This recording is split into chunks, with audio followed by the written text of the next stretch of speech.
Anna Whitmore learned the sound of the farm breaking long before she understood what it meant to lose everything else. It was not dramatic. Nothing exploded. Nothing caught fire. The sound was small, metal grinding where it should have turned smoothly, a shudder running through the harrow like a warning traveling up a spine. Anna felt it first through her hands, the vibration wrong enough to make her loosen her grip before the noise even reached her ears. She stopped the mule mid-step. The field lay quiet around her, winter brown and waiting. The sky was low, colorless, pressing down on the land as if expecting something from it. Anna rested her hands on the wooden handle and breathed, already knowing what she would find. The left gear had cracked clean through. She crouched, skirts gathered in one fist, and examined the damage. The brake was old metal fatigue. Nothing sudden, nothing dramatic, just a slow failure that had finally decided today was the day it would no longer pretend to hold. Of course it had. Anna closed her eyes for a moment, not to pray, not even to curse, just to steady herself against a familiar tightening in her chest. The calculation beginning whether she wanted it to or not. How much iron she had left. How many repairs she could still make. How many more failures the farm would demand before it was satisfied. Her father's hands had once worked this land. Broad hands, scarred and confident, fixing problems before they became disasters. Her mother had stood at the edge of the field with a basket on her hip, calling out reminders about meals and weather and time. Later, it had been her brother, laughing, impatient, convinced that strength was permanent and accidents were things that happened to other people. Now it was just Anna. She stood and brushed dirt from her palms, leaving the broken harrow where it lay. The mule flicked an ear, waiting. Animals were patient that way. They accepted what was in front of them without needing explanation. Home, Anna said quietly. The word did not mean comfort anymore. It meant responsibility. The farmhouse sat low against the horizon, its paint long surrendered to wind and sun.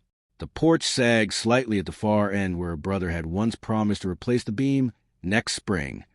There had been several next springs since then. Anna unhitched the mule, moved through the routine without thought. Routine was safer than reflection. Inside, the house smelled with smoke and cold iron. She set water to boil, washed her hands, and laid out the tools she already knew would not fix the problem. The kettle began to scream. Anna poured the water, wrapped her fingers around the chipped mug, and stared at the wall where the old calendar still hung. The month was wrong. She had stopped turning the pages after the accident, as though time itself might slow if she refused to acknowledge it. Her brother's name, Daniel, was still written on the margin of last year's harvest tally. The ink had faded where her thumb had rubbed it unconsciously, again and again. Daniel had been the careful one. Everyone said so after, careful Daniel, steady Daniel, the kind of man you trusted with machinery and animals and people, the kind of man accidents were not supposed to happen to. But the equipment didn't care what kind of man he was. The axle had failed on a slope it had crossed 100 times before. One wrong angle, one tired bolt, one moment of trust in something that had already begun to weaken. Anna had arrived to find the machine silent and her brother very still beneath it. The earth already darkened where his blood had soaked in. There had been no last words, no time for regret or forgiveness or explanation, just the unbearable finality of weight and silence. After that came the funeral. The neighbors, the careful voices offering help that never quite arrived in any form that lasted. And then came the inheritance. The farm had not been left Anna because anyone thought she wanted it. It was left to her because there was no one else. She was 27, unmarried, and inconveniently capable. Too capable to be pitied for long. Too capable to be helped without expectation.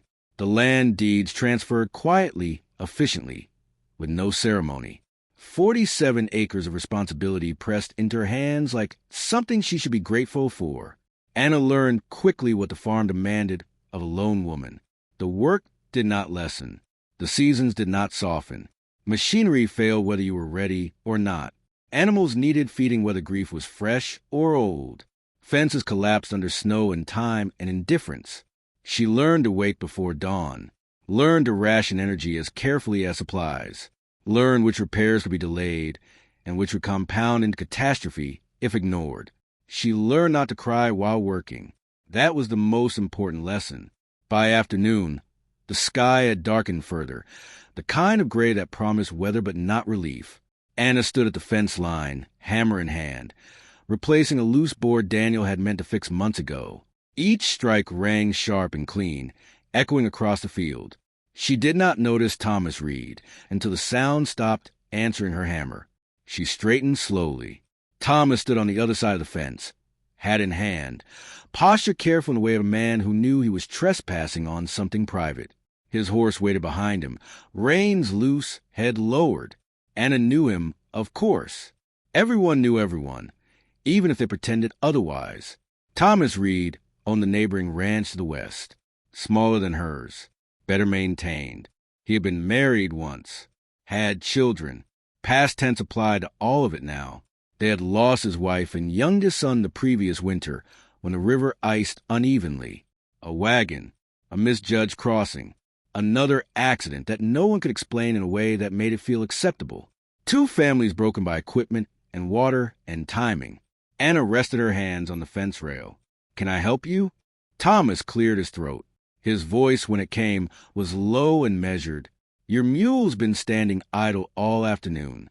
Thought something might be wrong." Something in his tone, not concern exactly, but recognition, made Anna's grip tighten. "The harrow's gone," she said. He nodded once, as though confirming something he had already suspected. "Mind if I take a look?" She hesitated.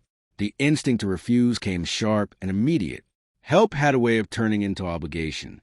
Obligation had a way of turning into expectation. But the field lay unfinished behind her, and the sky was closing in. She stepped aside. "If you like."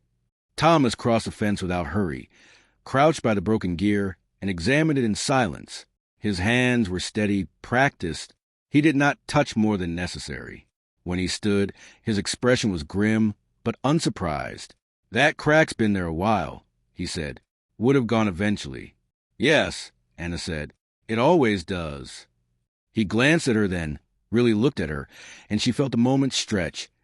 2 people measuring damage they both understood too well. "I've got spare parts," he said finally. "Not the exact match, but close enough to hold through the season." Anna swallowed. "I can pay." Thomas shook his head once. "Didn't say you couldn't. Just said I have them." The distinction mattered more than he probably knew. She nodded. "All right." Neither of them smiled. He walked back toward his horse. Anna watched the field. Unfinished, imperfect, waiting. She felt the familiar weight settle again, the constant awareness that survival was not a single act, but a series of choices made daily, sometimes hourly. Thomas paused at the fence. "I'll bring the parts tomorrow," he said. "If that suits." "Yes," Anna replied. "It does." When he rode away, the sound of hooves faded into the vast quiet of the land. Anna stood alone again, the hammer heavy in her hand, the broken field stretching out before her. The farm did not care who she was. But tomorrow, for the first time in a long while, she would not face it entirely alone. And that, she knew, was both a relief and a danger. Thomas Reed had learned to count silence the way other men counted cattle. It had weight, texture, a way of settling into the corners of a place until it became part of its structure. His ranch had once been loud with ordinary things. Boots on floorboards, a child's voice calling from the yard, the clatter of tin cups set down without care. Now the sound that remained were functional. Wind and grass, wood shifting as it cooled, the steady breathing of animals that depended on him without knowing his name. He rose before light, because there was no reason not to. Morning did not wait for readiness. It came regardless, bringing with it the work that kept him upright and the routines that kept him from thinking too far ahead. He dressed quickly, pulling on the same shirt he wore most days, the fabric worn thin at the elbows. His wife had once mended it without comment. He still noticed the stitching, neat and precise, holding longer than it had any right to. The river lay beyond the eastern boundary of his land, out of sight but never out of mind. In winter it froze unevenly, solid in places, treacherous in others. Thomas had known this. Everyone had. The crossing had been used for years without incident. Until it hadn't. He did not revisit the moment often. There was no use. Memory had a way of reshaping itself, offering false choices and imagined warnings. Thomas refused that bargain. What had happened quickly. A crack in the ice, a shift of weight, a sound he still heard sometimes in quiet hours before dawn. After there had been neighbors. Questions. The same careful phrases Anna would later hear herself. At least you survived. At least you have the land. Survival, Thomas learned, was an awkward thing to be congratulated for. By mid-morning, he was mending a gate when his eyes drifted eastward, as they had more often lately. Anna Whitmore's field lay unfinished, the broken harrow still visible where she left it. The sight stirred a familiar tightening in his chest. Not pity exactly, but recognition. He saw in her what he had come to recognize in himself. A competence sharpened by necessity, a careful economy of movement that came from knowing no one else would step in as she faltered. The general storekeeper's words returned to him uninvited. You don't have to do it all yourself. Thomas had not answered then. Men rarely did when spoken like that. Advice landed differently when it came wrapped in concern rather than command. Still, the idea had lingered, irritating and persistent. By afternoon, he saddled his horse without fully admitting why. When he reached Anna's fence, he did not call out immediately. He watched instead, her stance firm, her movements economical as she worked the loose board into place. She was strong in a way that came from repetition rather than force. When she finally noticed him, there was no surprise in her expression, only assessment. After she agreed to his help, Thomas felt something loosen slightly in his chest.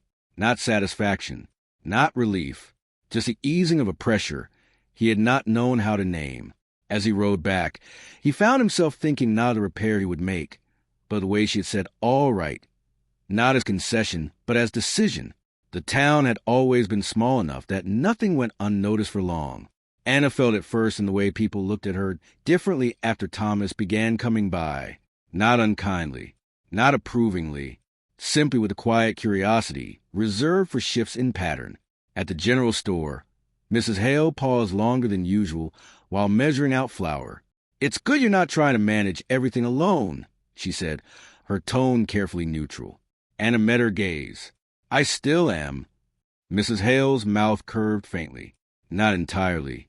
The priest was less subtle. "You're both carrying more than is reasonable," he said one afternoon, when Anna stopped by the church to drop off preserved vegetables she could not use herself.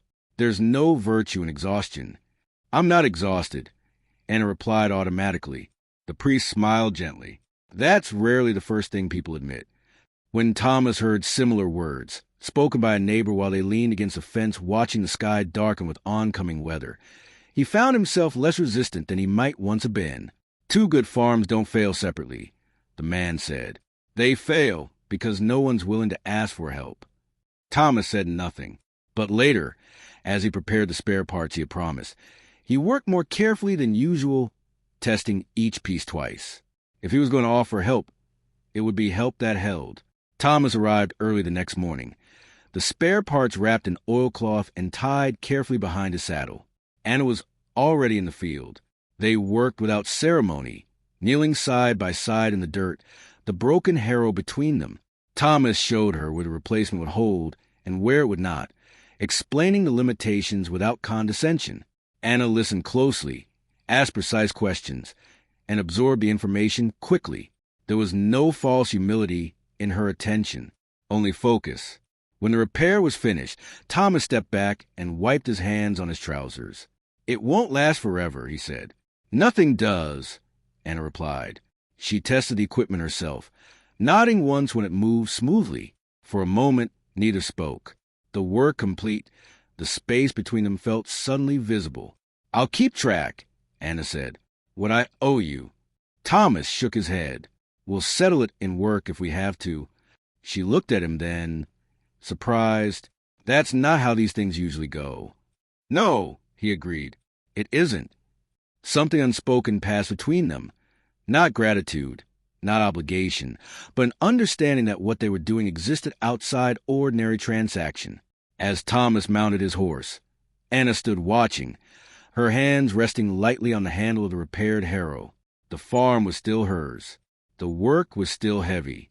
But the weight, she realized, had shifted, and though she did not yet know what it would cost her, she understood instinctively that accepting help was not weakness. It was a first step toward something else entirely.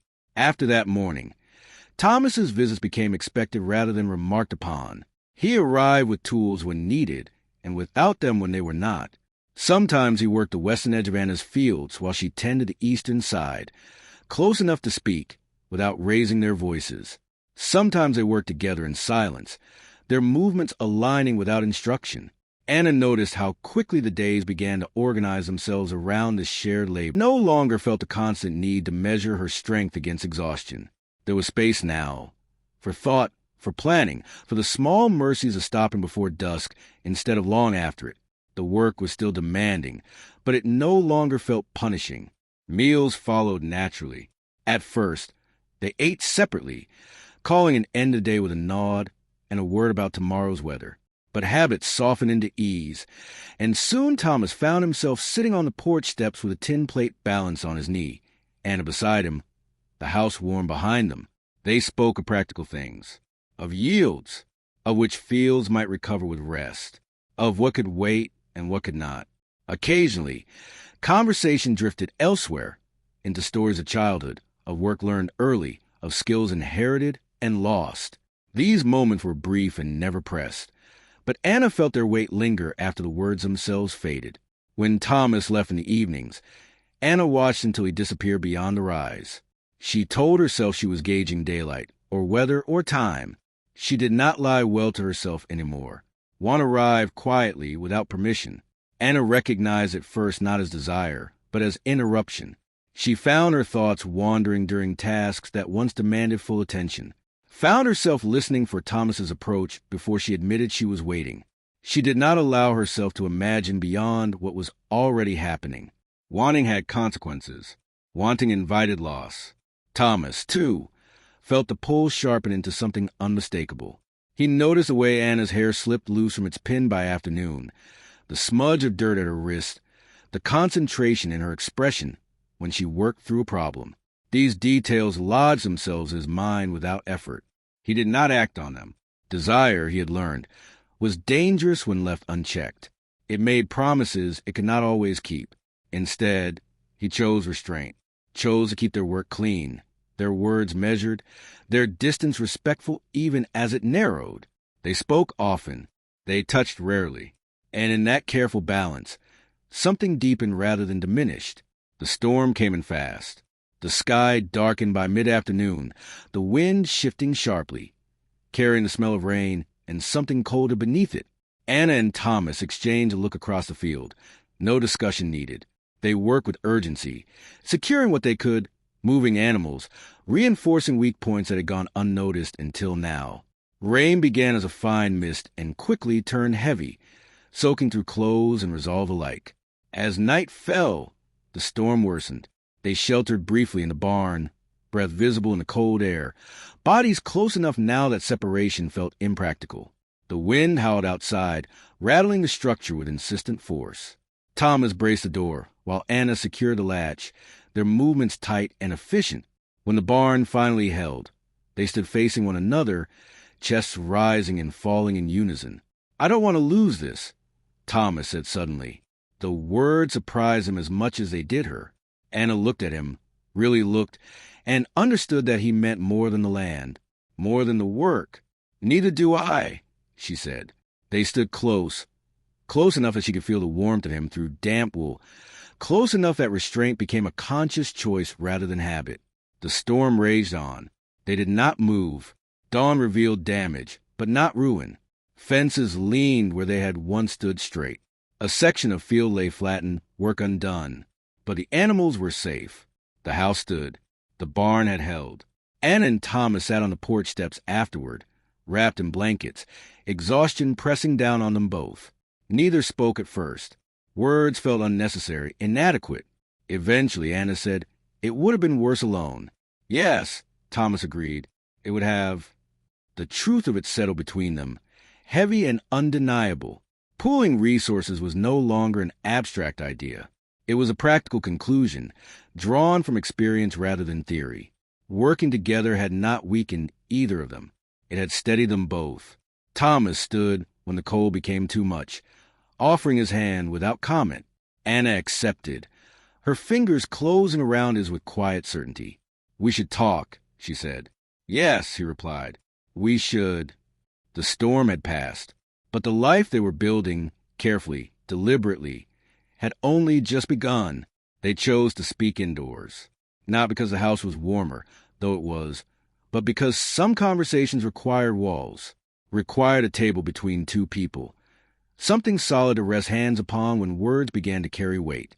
Anna cleared the kitchen after the morning's work, moving plates aside, wiping the table clean with care.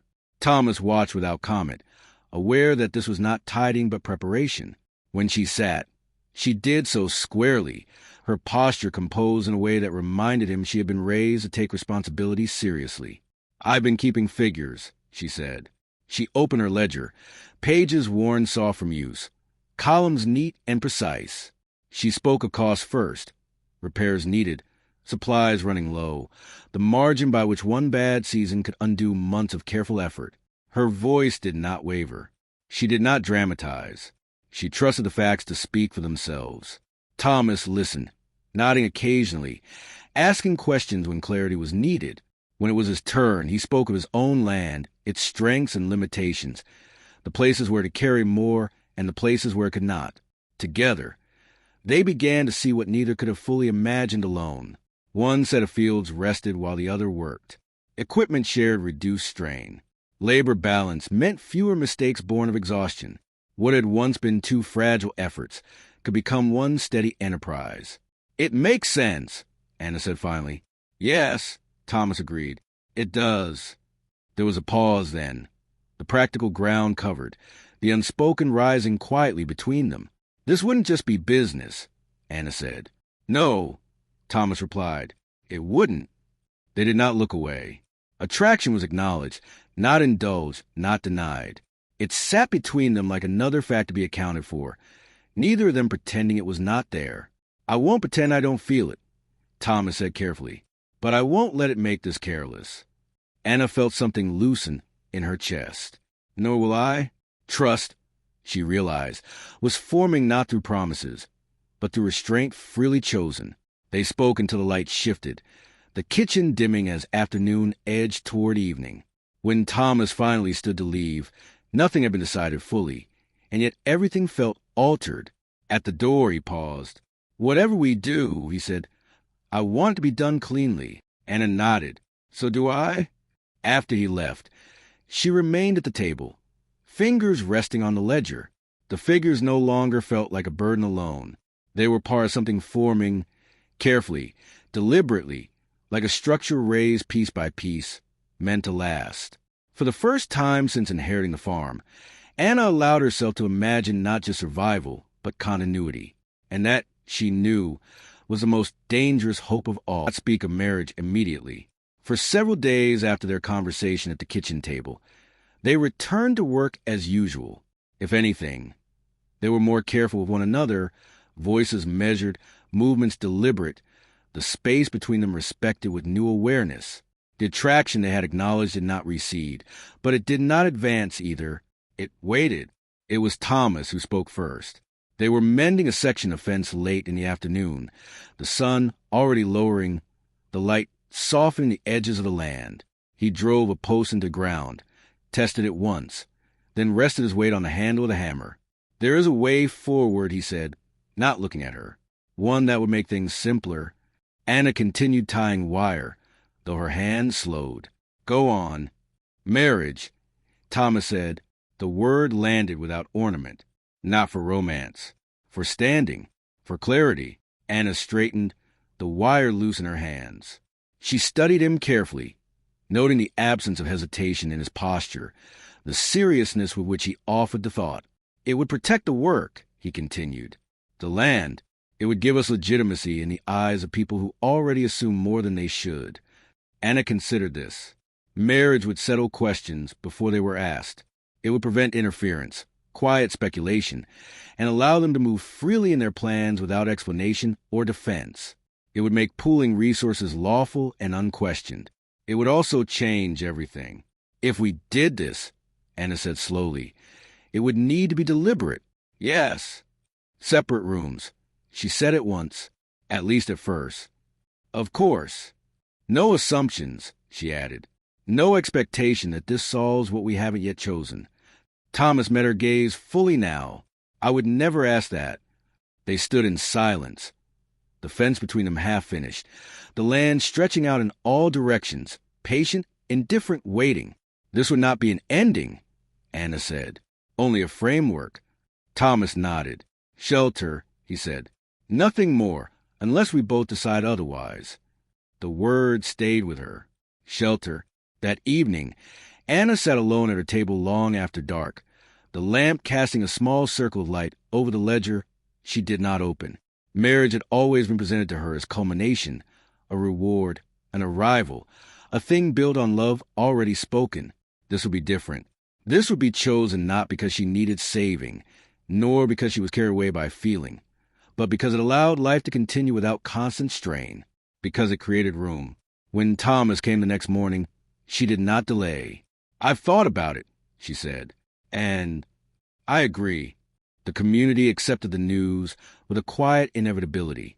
There was no surprise, only relief.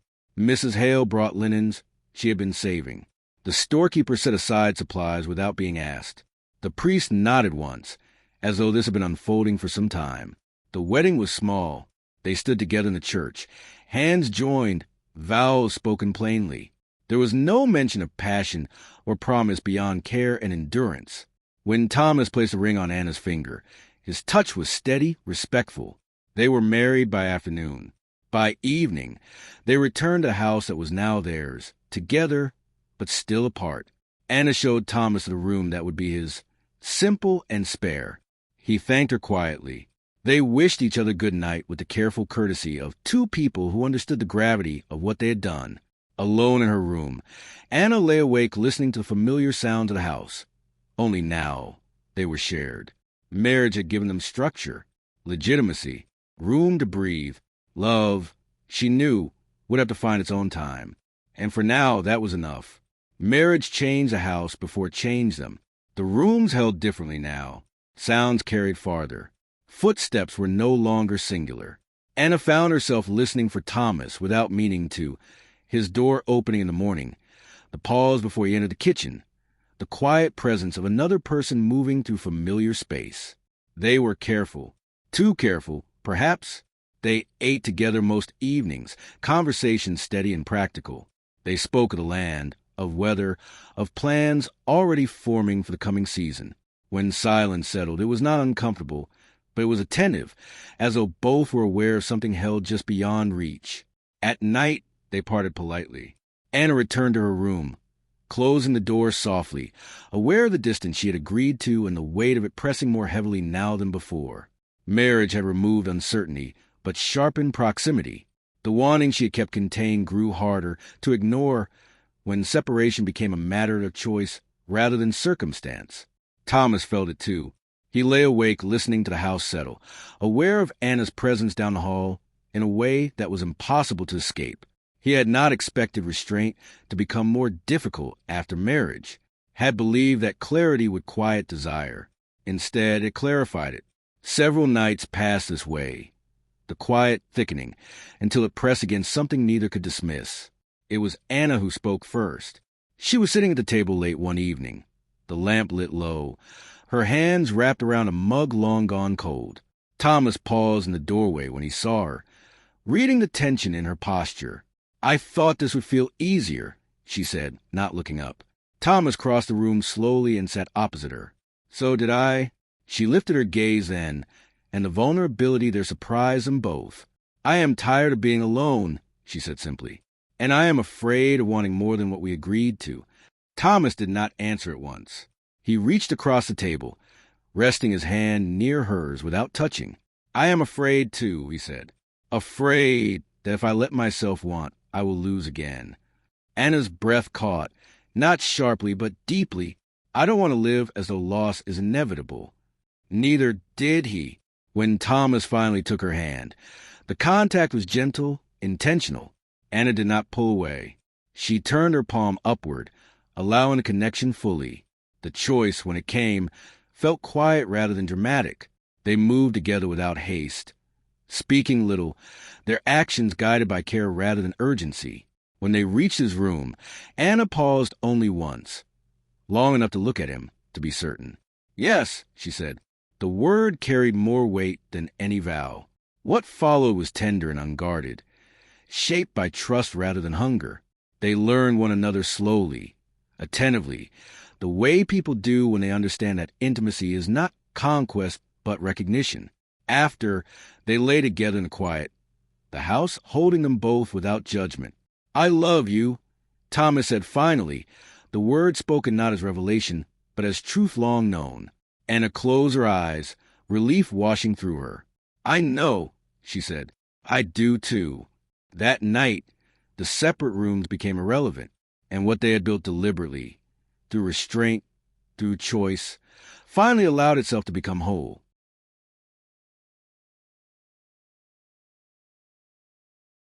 The merging of the farms did not happen all at once.